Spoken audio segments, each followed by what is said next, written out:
Hi, today I'd like to talk about section 11.1. We're going to be approximating functions with polynomials.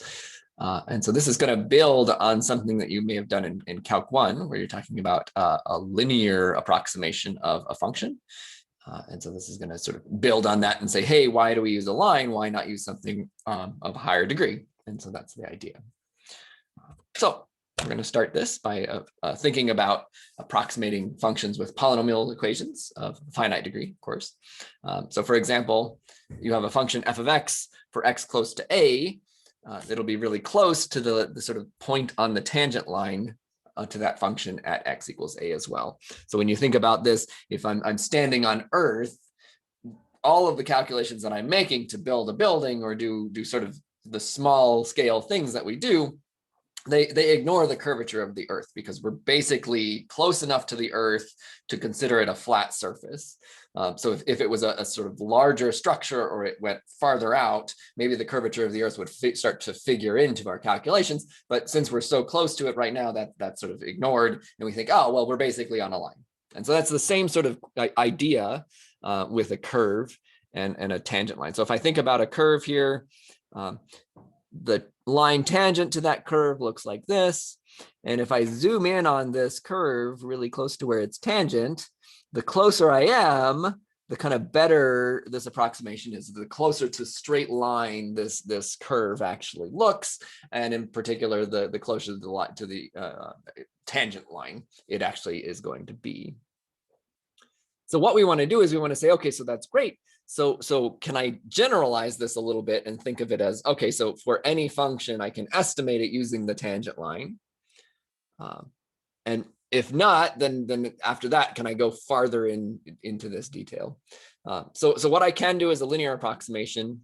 So if I have a differentiable function near a point x equals a, we're going to take the line tangent to x equal a, which is just the derivative of a at a, that's the slope of the line tangent, times x minus a times the y value of the function at a, so f of a. So you can sort of think this is the equation of the line tangent to the curve, and it's pretty good when x is really close to a, but it gets worse sort of the farther from a we go. All right, and so this approximation is pretty good most of the time. It gets worse and worse as we sort of stray farther away from a. All right. Cool. So the idea is great. That's awesome. I can estimate this using a line, and maybe that's good enough for most situations, but maybe I want something a little better. Maybe the line is not accurate enough. Can I figure out something more accurate? And the answer is, of course. So just like I would do with, say, a set of data, if it looks like it has a parabolic shape, I'm going to say, oh, maybe I use a quadratic equation to estimate that data line fitting, right? So in particular, same sort of deal here. If I have a curve, probably a quadratic is going to be a better approximation of that curve. So let me actually go through an example of this first. So for sine of x, f of x equals sine of x, when x is near 0, I can approximate this by the line. The derivative of sine is cosine. So cosine of 0, this is the slope of the tangent line. We call that m tan most of the time. This is x minus the x value, which is a, and that is f evaluated at a is sine of a. And so sine of 0 is 0. Cosine of 0 is 1, x minus 0 is x, 1 times x is what I get. So for when x is close to 0, the value of sine is close to just what I plug in, is just close to x. And we can check this. So when I take something like sine of a really small number, it turns out that's actually pretty good. That's a pretty good approximation for what I actually am looking for. Okay. All right. So what I would like to do now is say, all right, so that's great. What can we do additionally, make it a little bit better of an approximation? So what I would like to do is think of a quadratic polynomial that might fit it better, or a cubic polynomial, or a quartic polynomial, or a quintic polynomial. So the degree goes up and up and up. Can I find a better approximation for this? And so if I think about a quadratic polynomial, we want to find one that approximate the value of, say, sine, again, near x is equal to 0. What I need is essentially the linear function plus a quadratic term. Okay, so we need to think about what might that C2 be. So what I do is I think of this thing and I say, well, maybe I would like it to match derivatives. And in fact, that's what I want. I would like it to match, first off, f evaluated at A is f evaluated at A. So this approximate value here, we're getting an approximation here. That approximate value, when I plug A into the left-hand side, I get the same thing as when I plug in A in the right-hand side, because both of these terms go to 0 when x is A. So that approximation is good up to the point where I plug the A value in. Then I say, hey, you know, the derivative of this thing is going to match at A as well. So when I take the derivative and I plug it in, plug A in, the derivative of this thing, when I take the first derivative, that goes to 0. This goes to 1, and that goes to 2c2 times x minus A.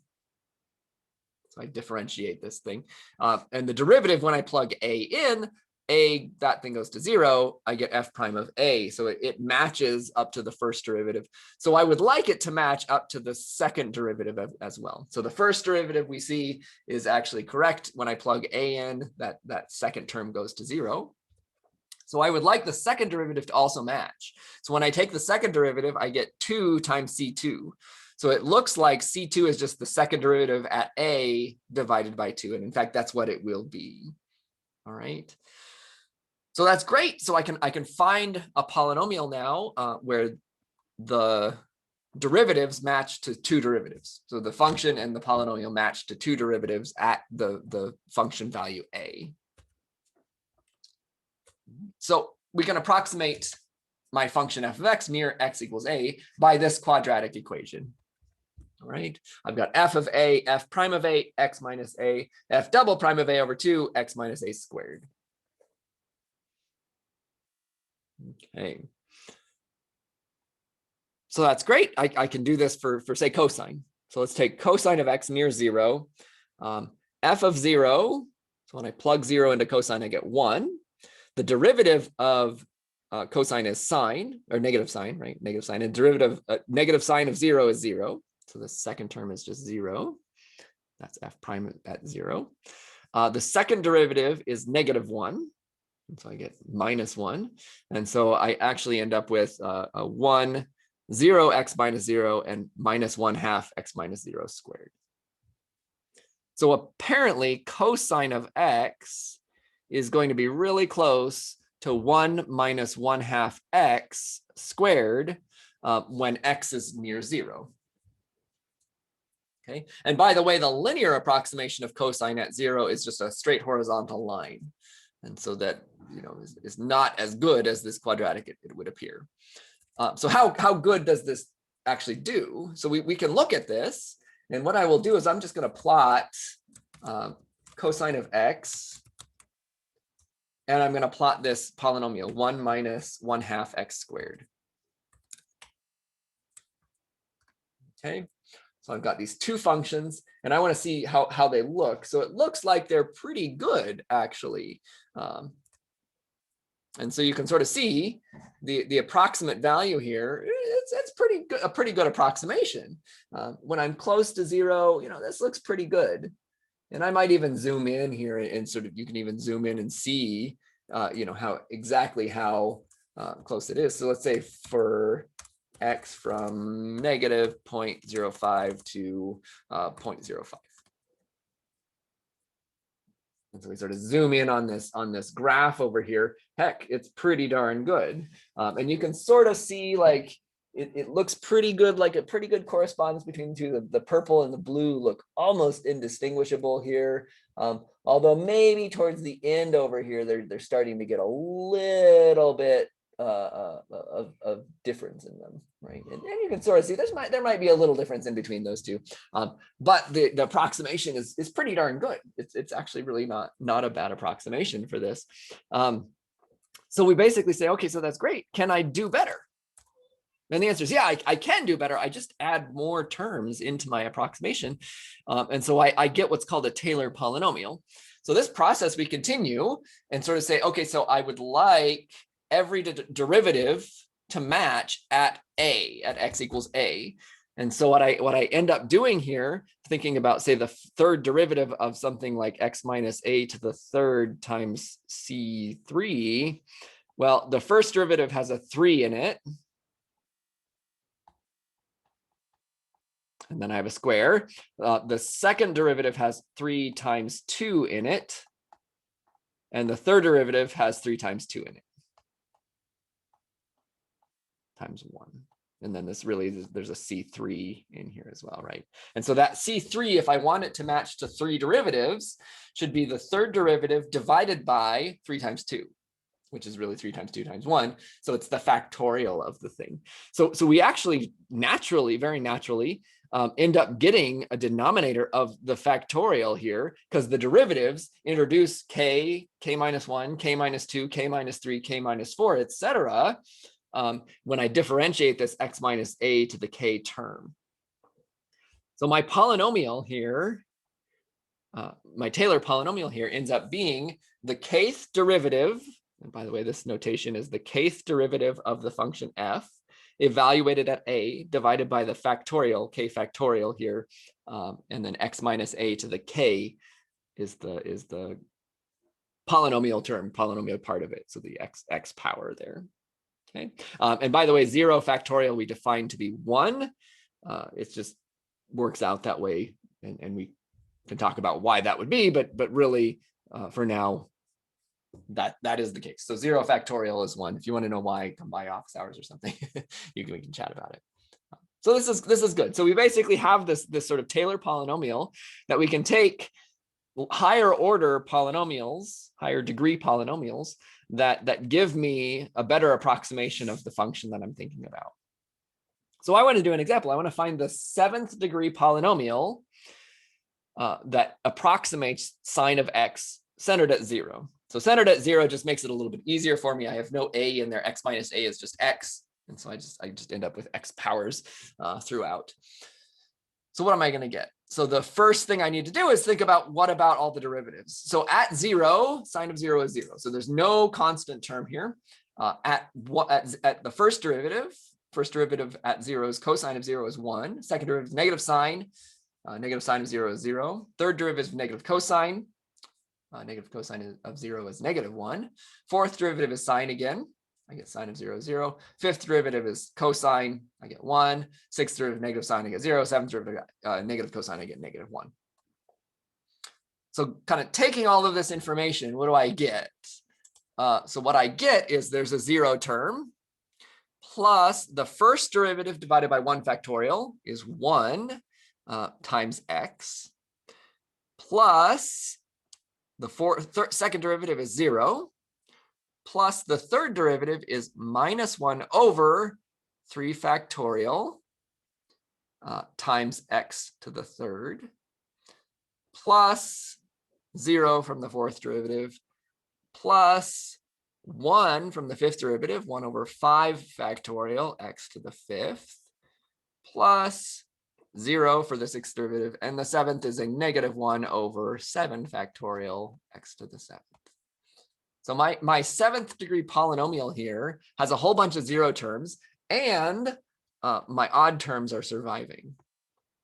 So my Taylor polynomial ends up giving me 1x minus 1/6 x cubed plus 1 over 5 factorial x to the fifth minus 1 over 7 factorial x to the seventh.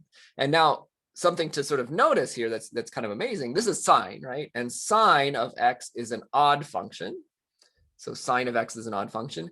And so these Taylor polynomials, every one of these will be an odd function as well. They're all odd exponents, odd powers of x throughout. That's kind of crazy. It's great. And in fact, it's not accidental. It's actually, this happens. This is on purpose. This is amazing that it happens this way.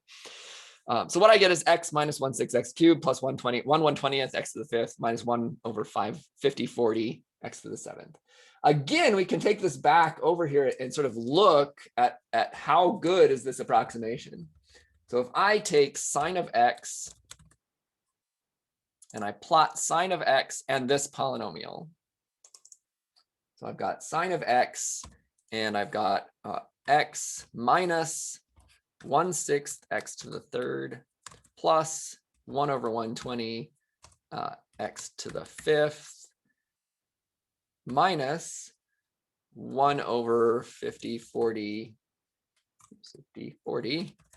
x to the seventh. And I plot those on the same graph. This looks pretty darn good. It honestly looks pretty darn good. Well, probably to about, maybe to pi, possibly. Negative pi and pi, possibly. Maybe not quite that far. You can sort of see there's a little bit of divergence inside of here, or not divergence, but they split a little bit inside of here. So maybe not the best all the way out to the ends, but it's pretty darn good. So this is a pretty darn good approximation. You can imagine the more terms I can take, the sort of more bumps I could possibly potentially get throughout my polynomial here, and I can actually get a better approximation of sine. And that happens again, the more terms I take, the better approximation I get. All right. So the idea then is to say, oh, why do I stop? Why do I stop doing this? Why don't I take an infinite polynomial, the infinite degree polynomial? So all the way out to infinity, can I figure out a polynomial that approximates this function? And in fact, we get something called a power series. So a power series is a function that has infinitely many terms, infinite number of powers of x, and constants ck. So you basically have some sort of constant multiple of x to the k. And that constant depends on k, and so you sort of have this idea. So this is a power series, and it goes on forever, infinite degree.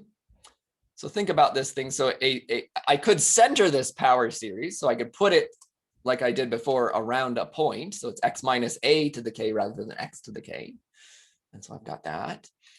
And so I have that. And we then can start talking about where does this thing converge? So in particular, it looks a little bit like a geometric series. And in particular, if C sub k doesn't have a k in it, this is a geometric series. And it will converge for some values of x, but not for all the values of x.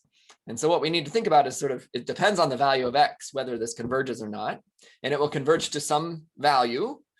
If it's a geometric series, I can find that value. If it's not a geometric series, I can tell you it converges. I maybe can't tell you exactly where it converges to.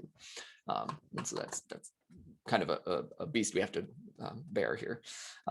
So what we have is we sort of have a centered power series at a point x equals a, and then it converges for values maybe near a, but diverges away from a. So when you're close to a, things converge. When you're far away from a, things maybe diverge. And so for sine of x, because we have the c sub k depending on k, the convergence, the interval of convergence actually sort of increases a little bit, a lot actually. And so we get this sort of nice convergence for that series. So the power series converge and diverge based on the sort of geometric series determined by plugging values into x. And so you can sort of think about that. To find where they converge and diverge, we're going to use the ratio test or the root test to figure out where they're going to converge. And we'll go into that next time. So we'll talk about how do you actually find where they converge in that case. So for a Taylor polynomial, we approximate a function. We have sort of an error of this approximation. It's kind of given by like the next term in the polynomial, almost evaluated between the input and output value of the input value in a, the center, and the input value of my function. So what I get is sort of some function. This function is the polynomial p, the Taylor polynomial, evaluated at that value plus some remainder.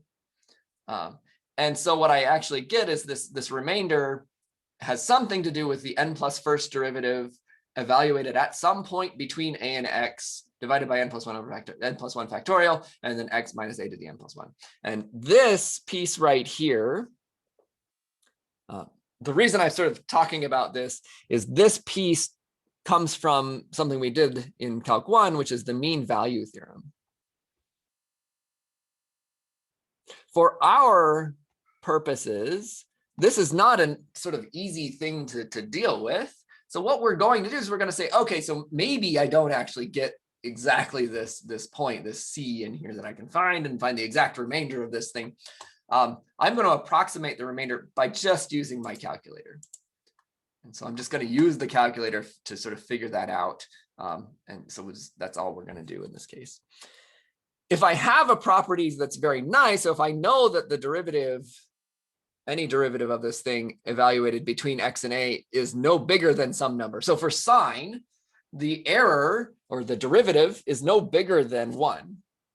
So the absolute value of this thing is no bigger than 1 because sine is bounded and cosine is bounded. Both of those are bounded between -1 and 1, and they are derivatives. All the derivatives are sine or cosine or negative sine or negative cosine. So basically all those sine, negative sine, cosine, negative cosines are bounded between -1 and 1.